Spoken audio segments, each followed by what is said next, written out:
especially young people who are still so hot-headed. I've thought it through. We're done.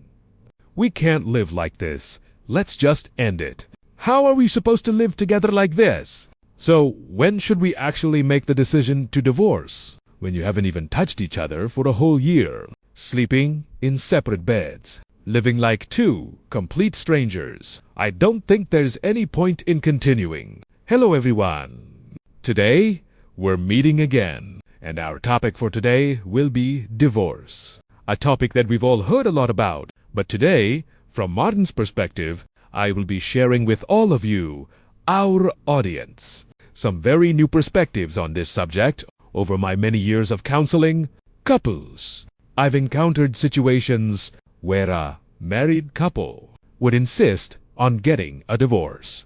But then, just a short time later, they'd get back together. The truth is, it's true that many couples divorce for what we might jokingly call very, very silly reasons.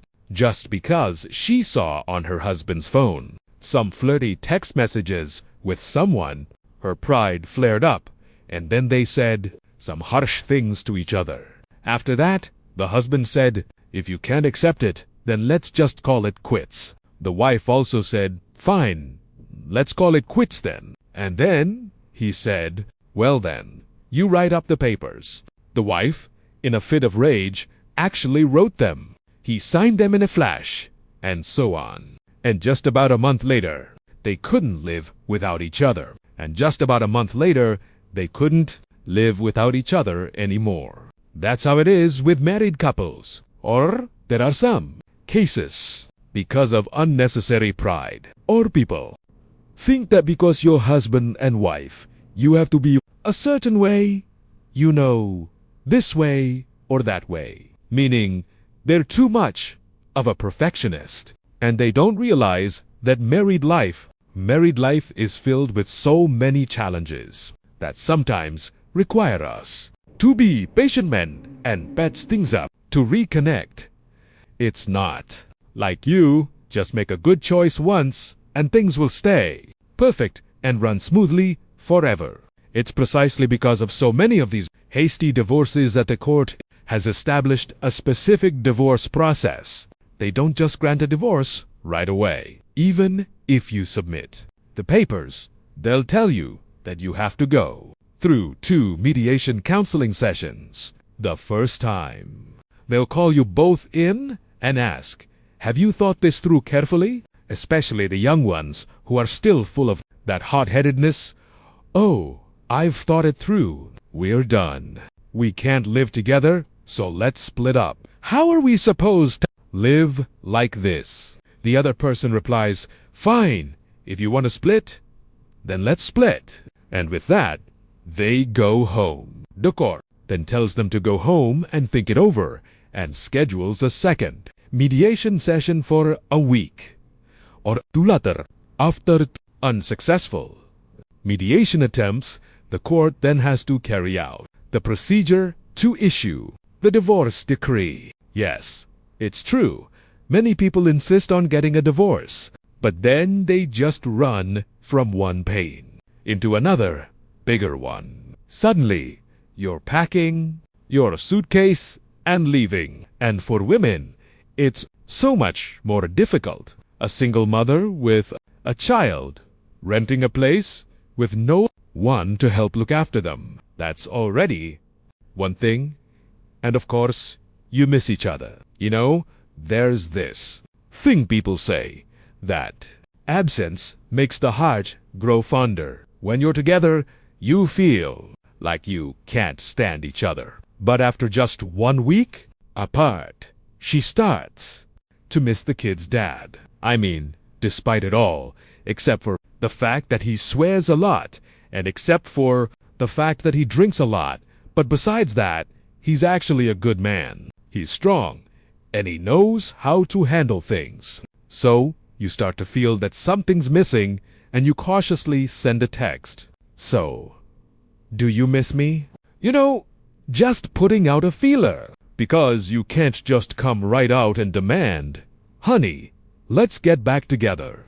Well, you have to test the waters first to see if the other person even remembers. There are a few cases, though not very many, and they just get back together. We'll just wipe the slate clean and start over. But because they're lazy, or maybe embarrassed, they don't want to go and re-register their marriage. So they just move back in together like that. Everyone knows that the two of them used to be husband and wife. Now they're just back together, and that's that. No one really questions whether they went and registered their marriage again. But after they've been living together for a while, conflicts start to pop up again. And that's when they break up for good. At that point, there's no way to salvage it, because all that time, they weren't actually husband and wife. The two of them had become two single people, and they just decided to live together on their own. That's why I say, I want everyone to take note of this. When people get sick, they have to go to the hospital many times in their lives, and they have to overcome it. It's not like every time you get sick, it's a death sentence, right? A marriage is just like that. Once you're married, there will be many times when things get chipped and cracked. Many times you'll argue, have disagreements and conflicts. Sometimes one person might even get caught up in some kind of mistake or another. We can absolutely work through it. We can repair, readjust, and set things right, because you have two very independent people. Now that you've moved in together under one roof, it's full of all kinds of friction and conflict. Don't be so hasty, threatening divorce over every little thing, or flying into a rage and actually demanding a divorce. For those people who threaten divorce over every little thing, eventually it just gets old. That's right, it's what you'd call building up a tolerance. There are some wives who say over and over again that if they can't get their way, then let's just break up and get a divorce. The other person, at first, they're scared, but later on, they realize it's all just empty talk, that she doesn't dare to get a divorce. So they're just like, fine, if you want a divorce, then let's get one. In the end, she doesn't dare to say it anymore. A divorce only happens as a last resort. Yes. During the process of producing the show, a lot of you have asked Martin questions like, my husband is like this. My husband, doesn't pay attention to me. Or what if my husband, has no backbone? Now, I'm wondering, should I get a divorce or not? Or what if my husband doesn't make any money? Should I get a divorce or not? When is the right time for us to actually make the decision to divorce? The first issue is, he's a bit timid. He has no ambition or drive. He's just a government employee with an average salary. To divorce over that, I think, is a bit of an overreaction, because everyone has their own different life. What if someone has even less? Some people don't even have a job yet. That's when you need each other, when you need to lean on and rely on one another, right? We should only divorce under these circumstances. When you're shared, life becomes unsafe. For example, the husband is violent. He beats you black and blue every day, and you've had to go to the emergency room several times. One time, he kicked you in the stomach and broke 2 of your ribs. Another time, he slapped you so hard your neck twisted, your face was a mess, your mouth was bleeding, and so on. And if you stay for one more day, it's true that at some point he'll just lose it, and he'll put you in a situation that is not safe. The second reason is when your married life is just boring and bland, to the point where you live together but don't even bother to touch each other for an entire year. You each sleep in your own bed. You don't care if the other comes home early or late. You don't even bother saying hello or asking how they are anymore, and so on. So that's on the emotional side of things. It's even like you're two complete strangers. In that case, I don't think there's any point in continuing it. It's better to have nothing at all than to have something that feels like nothing. As for all the other flaws, people say that every problem in life has three solutions. The first is to accept it. If you can't accept it, then you try to fix it to improve the situation. If fixing and improving it doesn't work, then you let go. See, letting go is the third step. Take the first issue. For example, let's say the husband, is at least gentle and well-behaved, but he lacks ambition. You see other people wanting to climb the ladder to become a boss or a director. This guy, for example, is just content with being a teacher. So, let's try to look at it from a more positive angle. Oh, that's great. He's a good, honest person. He's a teacher, a mentor to others. The pay might be low, but when he's out and about, people respect him. He has strong moral character, and he's also willing to share the housework with his wife. He takes care of the kids, too. Most importantly, his two children absolutely adore him. He has good communication skills. He's good with family and with outsiders, so that makes up for it. You see, you have to let the positive outweigh the negative, because nobody is completely perfect, and no one is completely bad either. So if you only focus on the bad things, everything will seem terrible. But let's just try to see things a little differently. Or take a wife. For instance, she's hardworking and resilient. She has a steady job, and she's healthy. She hasn't needed a single pill in years. She's as healthy as can be. She eats 3 big bowls of rice a meal, and as soon as her head hits the pillow, she's snoring away. Now, that's what you call a wife. Something like that. Right. And he's also willing to share the housework with his wife. And he takes care of the kids.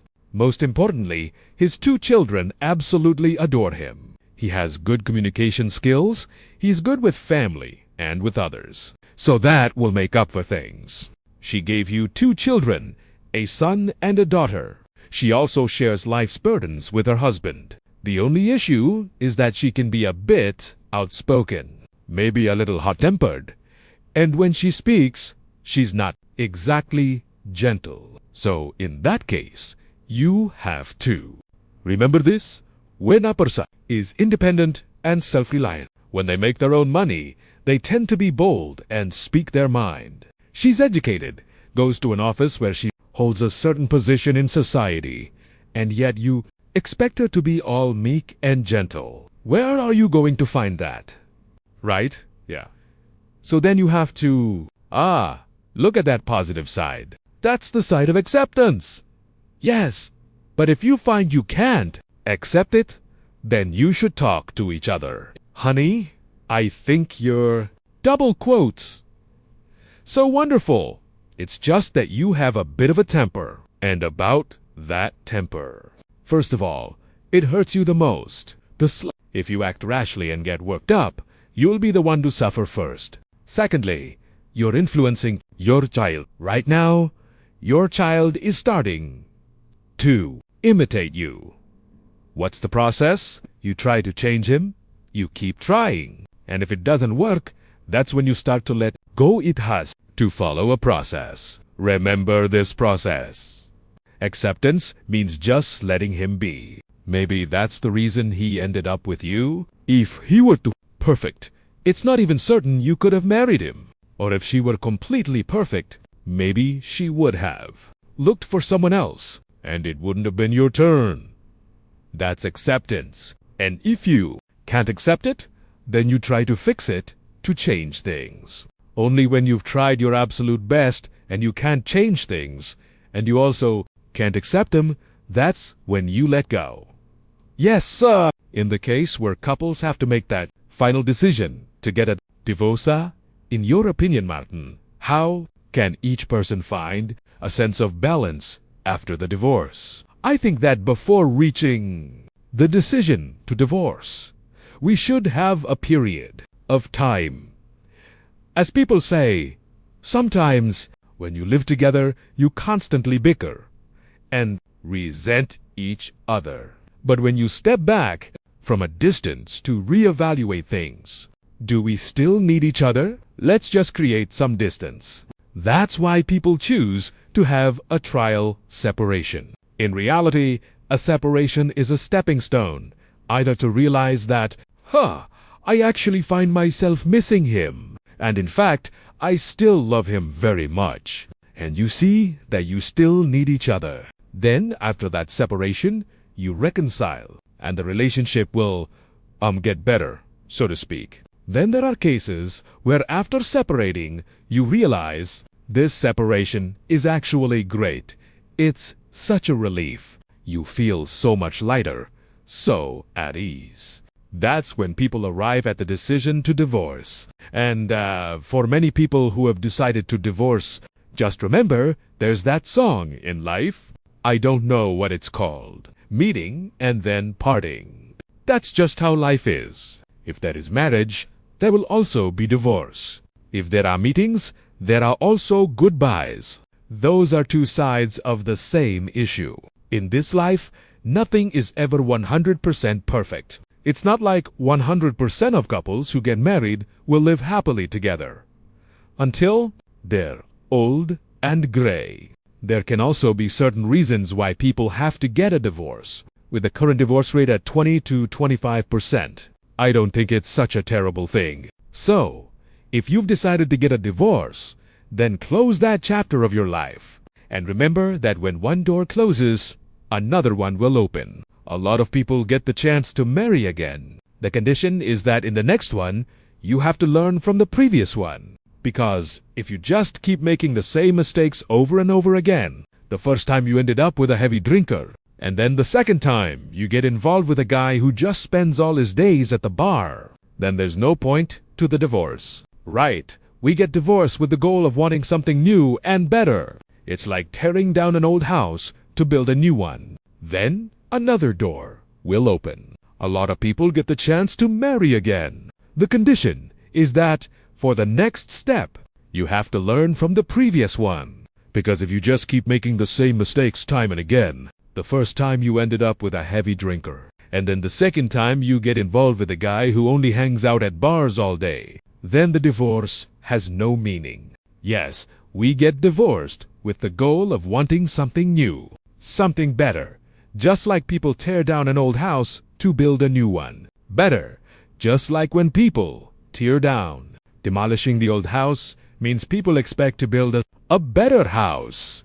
Because if you tear down your house only to live in a rental or live on the street, that would be foolish, right? Wouldn't it? Yes, exactly. So, after people get divorced, after a period of rebalancing their emotions, and they reach the stage where those ex-husbands, those ex-wives start to develop feelings for new people, and they want to move towards marriage, or as we call it, taking the next step one more time. So, according to you, Martin, how can people find a way to start a new marriage that is better and doesn't repeat the previous mistakes from the previous marriage? We step into a new marriage when in our hearts there is that you have to forget the old story, put it behind you.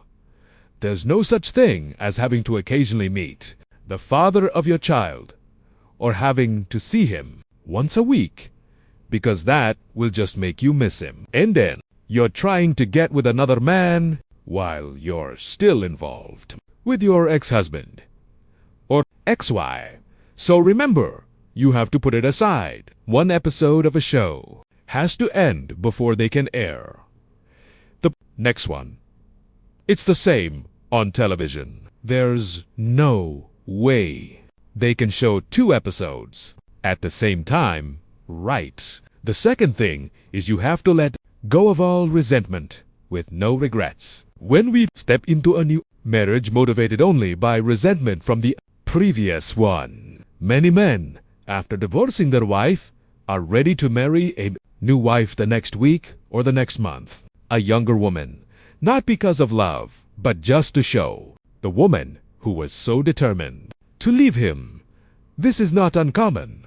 You know, you left me, but I can marry someone younger. In reality, it's not because of love, but because of bitterness, a desire for revenge. That marriage will also, if it doesn't get caught on, one thing, it'll trip over another.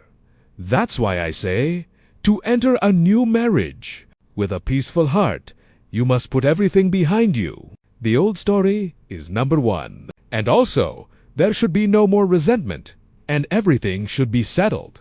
All the issues from the past, how the children will be raised, visitation arrangements, who contributes, how much everything costs, must be agreed upon. There should be no more arguments or disputes. You can then fully step into the new marriage. You can also be more wholehearted and dedicated to the new person. The new person won't be at a disadvantage. And you can share with the other person, look, I had a marriage that failed. We separated 3 or 4 years ago. To be honest, for a long time now, he only comes to visit the kids occasionally. As for me, right now, in my heart, there are no more issues. The other person will also feel more at ease. It's better than making them have to investigate and question you. Like, so, are you still seeing him? The ex-husband again. It's so exhausting, right? Then there's the situation where some wives divorce their husbands because the husband has many times had an affair with a third person. But then, after a while, this very same wife, after the breakup, after the divorce, she also fell into a situation where she became the other woman in another family. Here's how the story goes. This woman found out that her husband was having an affair. Of course, it was not that serious yet, because it was the first time, but he got caught with the mistress, who was also the wife's friend. So, of course, the wife was furious. She couldn't accept it, and she was very harsh with her words, saying she couldn't accept a husband like that. So I gave her some advice. I analyzed the situation and said that, in reality, the mistake of having an affair is a mistake that, especially in this day and age, many people can easily stumble into. If every affair led to a divorce, then maybe tens of percent of marriages would end. So, I said to look at his attitude. When he got caught, was he remorseful? What were the circumstances that pushed the two of them to the point where they ended up in a motel together? What was it? No. Was it after a night of drinking that things just happened? Or something like that? But she insisted it had to be a divorce. She said she'd rather be alone than be with a man who betrayed her. Now, every time I'm near him, I just feel myself shuddering. I feel so disgusted because after he touched me, he went and touched someone else. For instance, she was very extreme. Well, fine. My advice didn't work. She was determined to get a divorce. Sometime later, she made 2 mistakes at once.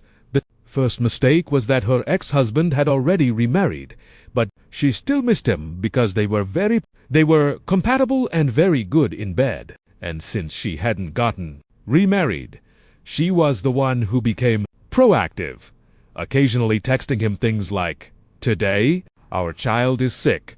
Please come home and take them to the hospital. I'm so worried." To be honest, she was just creating opportunities. And so she committed the sin of having an affair with her own ex-husband.